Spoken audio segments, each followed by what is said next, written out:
पंचायत चुनाव पर पंचायती राज मंत्री दीपक प्रकाश का बड़ा बयान। 2011 की जनगणना के आधार पर होगा परिसीमन। नमस्कार, आप देख रहे हैं सिटी पोस्ट लाइव। मैं हूं सृष्टि राज। बिहार में आने वाले पंचायत चुनाव को लेकर तैयारियां तेज होने के बीच पंचायती राज मंत्री दीपक प्रकाश ने बड़ा बयान दे दिया है। मधेपुरा पहुंचे मंत्री ने स्पष्ट किया कि राज्य सरकार ने पंचायतों के परिसीमन को लेकर महत्वपूर्ण निर्णय लिया है और अब वर्ष 2011 की जनगणना के आधार पर पंचायतों का परिसीमन कराया जाएगा। परिसीमन की प्रक्रिया पूरी होने के बाद ही पंचायत चुनाव से जुड़े आगे की कार्यवाही शुरू होगी। मंत्री ने इस बयान के बाद पंचायत चुनाव की तैयारी कर रहे संभावित प्रत्याशियों और स्थानीय जनप्रतिनिधियों की नजर अब परिसीमन और आरक्षण रोस्टर पर टिक गई है।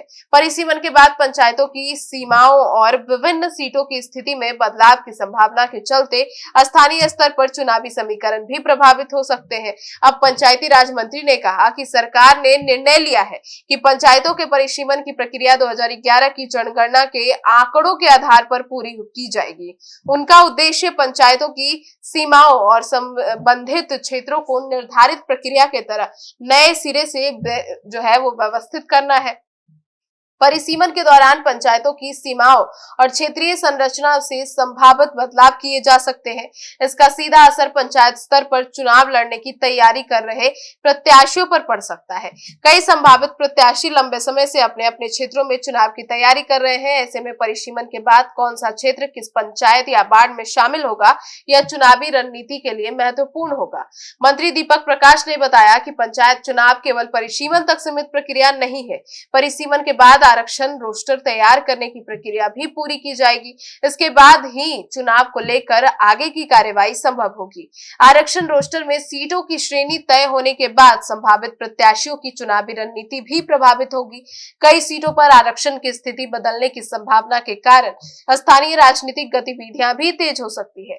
पंचायत चुनाव की निश्चित तारीख को लेकर मंत्री ने कहा कि पूरी प्रक्रिया राज्य निर्वाचन आयोग के निर्देश में होती रहेगी और परिसीमन से लेकर आरक्षण रोस्टर और चुनाव कराने तक की प्रक्रिया में निर्वाचन आयोग की महत्वपूर्ण भूमिका होती है।